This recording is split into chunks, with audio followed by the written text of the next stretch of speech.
बिस्मिल्लाहिर्रहमानिर्रहीम, अस्सलाम वालेकुम। प्रोग्राम न्यूज़ टॉक यशवीन जमाल के साथ मैं हूं आपकी मेज़बान माहा इकबाल। नाज़रीन, आज DGISPR की जानिब से प्रेस कॉन्फ्रेंस की गई है जिसमें उन्होंने कहा कि रियासती इदारों पर अवामी एतबाद ही उनका सरमाया है। DGISPR की तरफ से कहा गया कि अगर फौज में कोई शख्स ज़ाती मफाद की हुसूल के लिए काम करता है या ज़ाती फ़ायदे के लिए मखसूस एजेंडे को परवान चढ़ाता है तो फौज का खुद एहतसाबी का निज़ाम हरकत में आता है। पाक फौज खुद एहतसाबी के अमल पर यकीन रखती है। पाक फौज का एहतसाबी निज़ाम जामे है, खुद एहतसाबी का अमल ठोस शवाहिद पर काम करता है। Lieutenant general retired Faiz Hamid के खिलाफ टॉप सिटी केस में दरखास्त आई। अप्रैल 2024 में एक आला सतह कोर्ट ऑफ इंक्वायरी का हुक्म हुआ।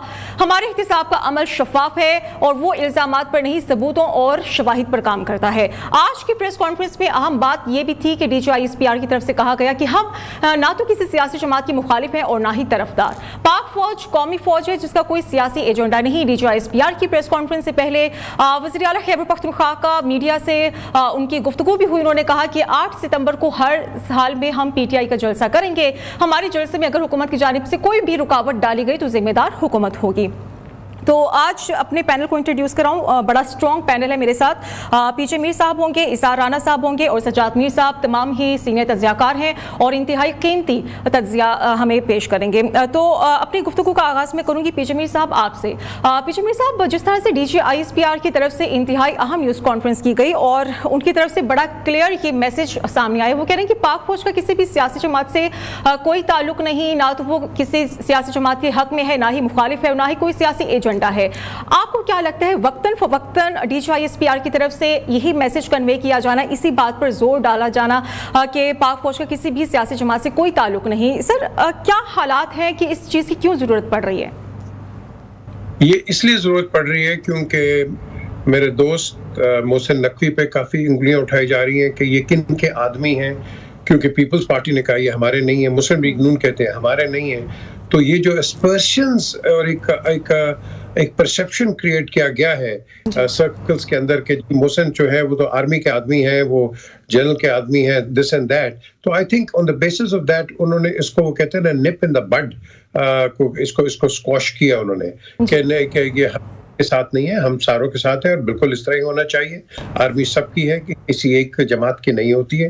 तो ये कई कॉनोटेशंस आ गई हैं कि जी ये जो पीछे कंट्रोल है वो आर्मी कर रही है पॉलिटिकली, और आर्मी को मुलव्वस किया गया है सारे इस सानिया के अंदर ये जो क्राइसिस है कि ये जी फौज करवा रही है। So I think this was a good thing from ISPR कि उन्होंने अपने आप को दोबारा रिट्रीट किया है। पहले भी उन्होंने किया है, अभी दोबारा इन्होंने किया है, क्योंकि इस वक्त का जो हालात है हमारे इकोनॉमी के वो इतने खराब हैं कि वो कैसर बंगाली ने तो आपको खुद बता ही दिया कि क्या हो रहा है क्या नहीं हो रहा है। एंड ऑफ कोर्स फिर बाद आपने अख्तर मेंगल की वो जो रेजिग्नेशन है वो भी आपने देखी है। सो ओवरऑल हमारी जो सिचुएशन है अच्छी नहीं है।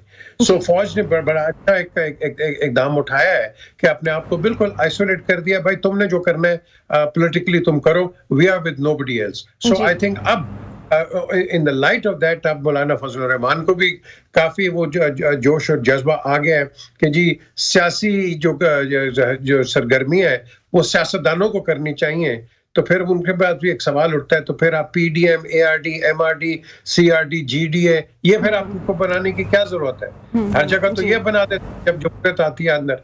आप एक दूसरे को आप सपोर्ट करें और एक पॉजिटिव अपोजिशन रखें या एक पॉजिटिव गवर्नमेंट रखें। यहाँ तो जो भी आता है उसको उड़ाने के चक्कर में हम लग जाते हैं। तो डेमोक्रेसी जो है वो अभी भी फ्रेजाइल है, it will take time to develop here. बिल्कुल ठीक है। सज्जाद मीर साहब, DGISPR की तरफ से आज बड़ी कॉम्प्रिहेंसिव न्यूज़ कॉन्फ्रेंस की गई। उन्होंने बड़े अहम पॉइंट्स भी रेज किए।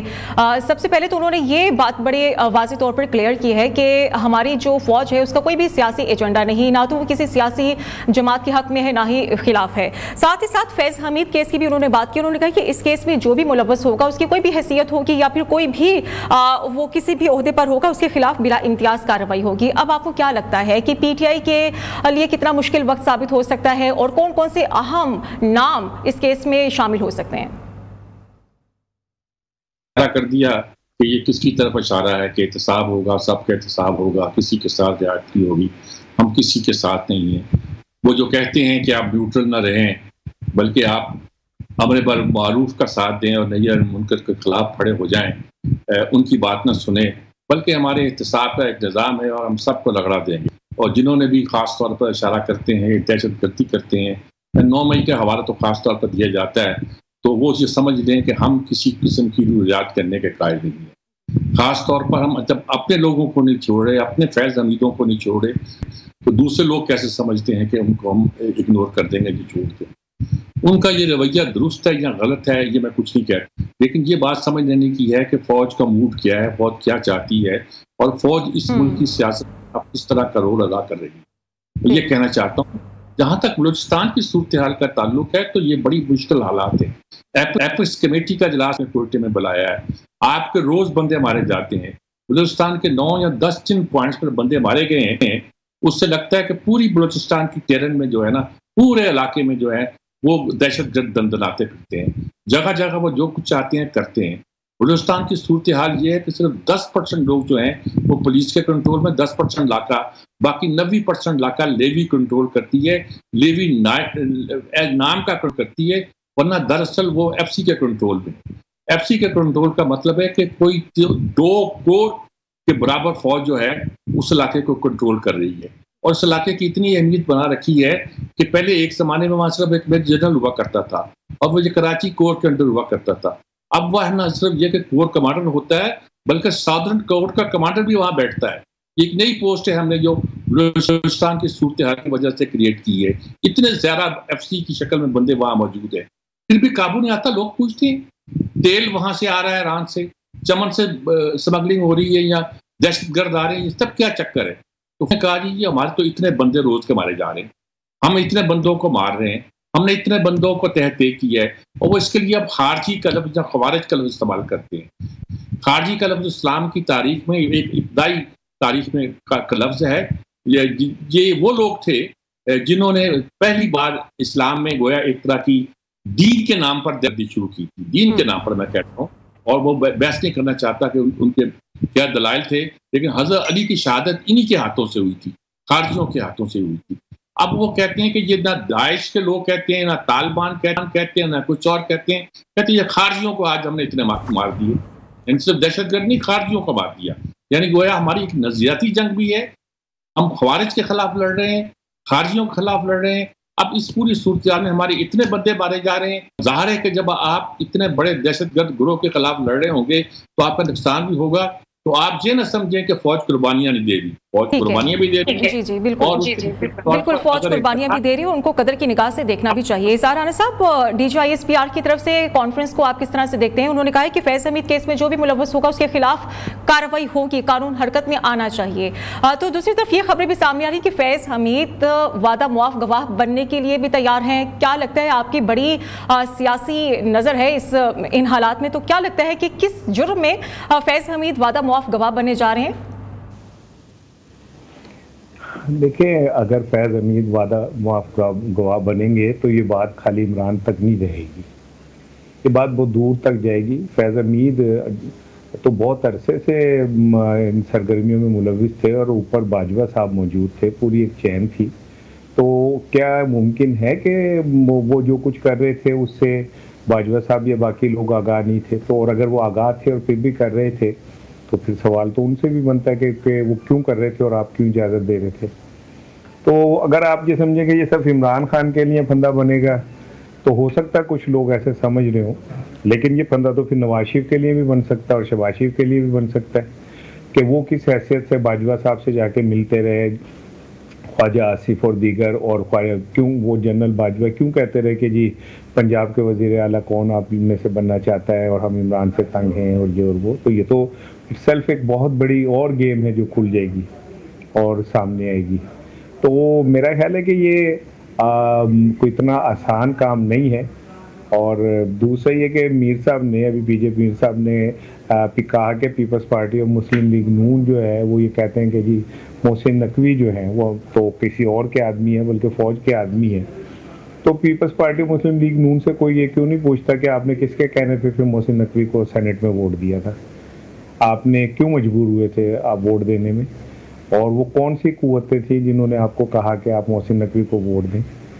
और मैं बड़ी खुशी हुई मुझे ये सुन के कि उन्होंने DGISP साहब ने कहा कि हमारा सियासत से कोई लेना देना नहीं है, लेकिन बसद एहतराम मैं ये समझता हूँ कि जो मौजूदा हुकूमत है इसको एस्टेब्लिशमेंट ने ही सपोर्ट किया हुआ, नहीं तो इनकी तो ना अवाम में कोई पजीराई है, ना इनकी परफॉर्मेंस है, ना इनके माजी ऐसा है।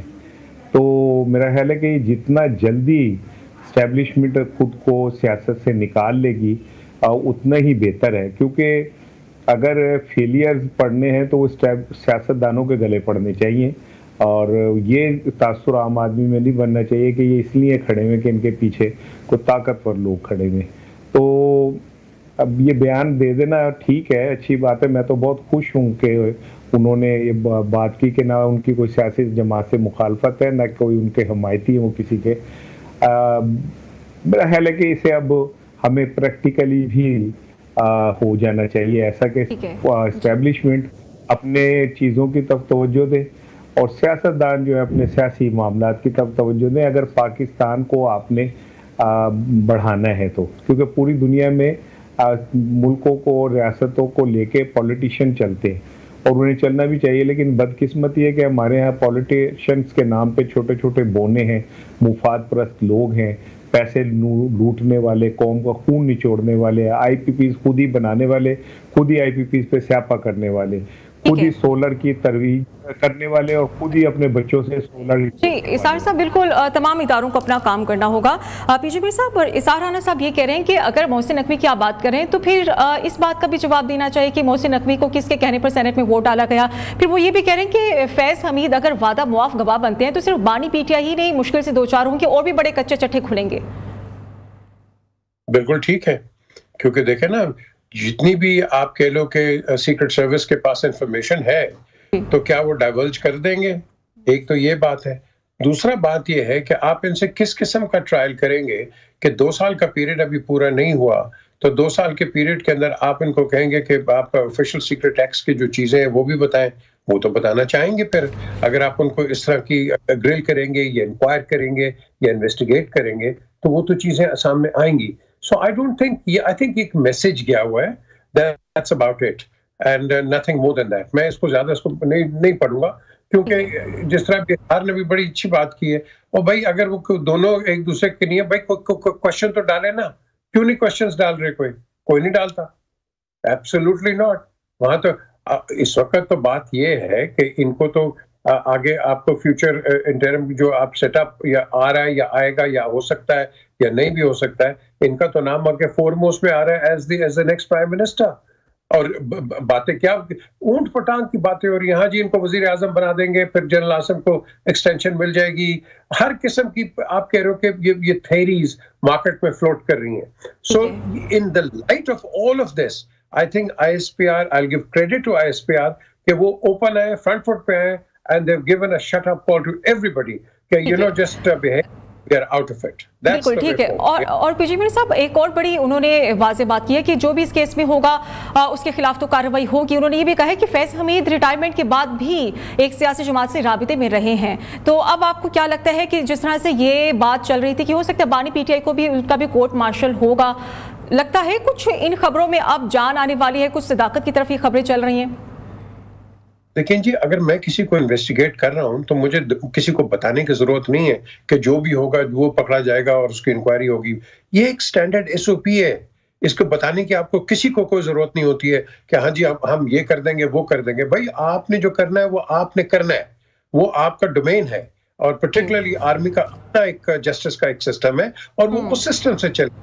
इसके अंदर जो मर्जी कहीं भी इम्प्लीकेशंस आएंगी, लोग तो कहे हाँ जी उसको पकड़ लिया, पकड़ नहीं लिया, उनको बैठा के उनसे पूछते हैं और उसके बाद जब इनके पास पॉजिटिव को प्रूफ आ जाता है फिर उसके बाद इन पे चार्ज लगता है, फिर कोर्ट जल मार्शल होता है, and then of course then you move from there. ये प्रीमेच्योर है कि हम पहले को किसी को गिल्टी कर देते हैं, डिफेंस, जूरी, प्रोसिक्यूशन, हम सब बन जाते हैं। सो लेट्स वेट एंड सी, ये डेवलपिंग स्टोरी है, let the army handle it.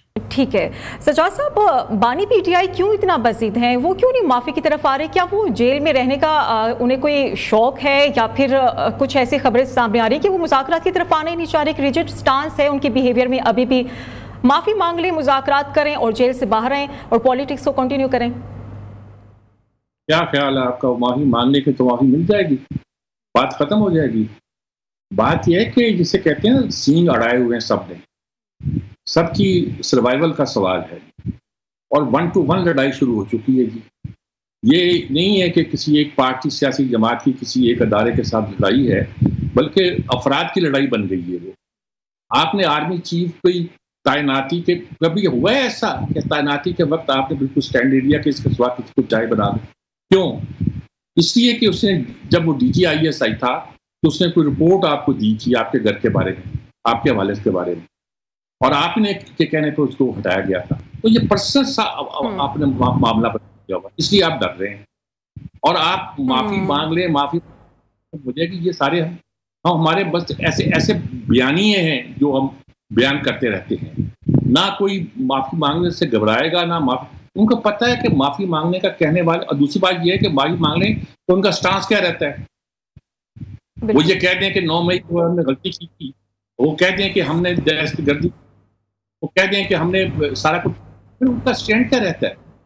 वो अपने स्टैंड पे कायम रहते हैं, इसलिए कायम रहते हैं कि उनको पता है कि उनको अभी छूट मिलने वाली नहीं है। और ये राना सनातन का मजाक उड़ाते हैं कि मुझे नहीं लगता कि इनको जमानत मिल जाएगी, तो इसलिए नहीं कि वो नुकसान अदा कर रहे हैं, बल्कि इसलिए कह रहे हैं कि वो उनको लगती मुल्क की सूरत ऐसी है कि इमरान का बाहर आना या इमरान को छूट देना जो है इस वक्त सूट नहीं करता। हुकूमत की बात नहीं करता, उनको भी सूट नहीं करता। और जब कहते हैं कि मैं बात करूंगा फौज से, तो उसका मतलब होता है कि असल चीज वो है, वरना कोई एक डेमोक्रेट कह सकता है कि मैं बात फौज से करूंगा, तो कोई एक डेमोक्रेट कह सकता है के पास उनसे बात करूंगा, सियासतदानों से बात नहीं करूंगा। मतलब वो कहना, उनको पता है कि सूरत इस वक्त है क्या, और उस आखिर रह गई के बाद फैज हमीद अगर वादा माफ हुआ बन जाते हैं तो उसका मतलब क्या होता है? इसका मतलब होता है कि उनकी खुलासी हो जाती है, छुट्टी हो जाती है। भाई हम नहीं चाहते माफ किया जाए, उनको कोर्ट मार्शल कर रहे हैं, कोर्ट मार्शल करें उनका जी। कोर्ट मार्शल और पर अगर कुछ आप तो फिर वो आप एविडेंस आगे किसी को ये कहना कि तुम्हें हम छोड़ देंगे, तुम्हें हम माफ कर देंगे, तुम्हें कोई सजा नहीं देंगे, तुम्हारी पेंशन भी खत्म नहीं की जाएगी और तुम्हारा रैंक भी नहीं जाएंगे, तुम्हें एज इट इज रहोगे और तुम गवाही दे दो, ये तो भाई कोई बात नहीं है। ठीक है, अगर वो अपने मुकदमे के डिफेंस में गवाही देते हैं, वो गवाही के खिलाफ जाती है और वो आप पेश कर सकते हैं कोर्ट के अंदर। बिल्कुल, आपका पास जी इसार साहब, इस मामले को कहीं ना कहीं तो खत्म करना है ना, इस मामले का कोई ना कोई तो हल निकालना है। अब ये हालात है कि मुआफी मांगनी भी नहीं, माफ करना भी नहीं है, तो फिर इस बहरान से कैसे निकला जाएगा? क्या हल होगा?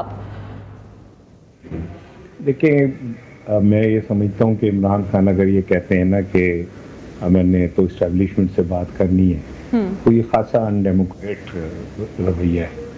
लेकिन हम क्या करें कि हमारे मुल्क का 3 दफ़ा का वज़ीर आज़म और एक ख़ानदान जो अब तक 7 दफ़ा वज़ीर आला पंजाब रह चुका है, ख़ानदान जिसके अब भी वज़ारत आला है, वज़ारत उज़्मा है, ये सब इस्टेब्लिशमेंट के पैर चाट के ही आते हैं।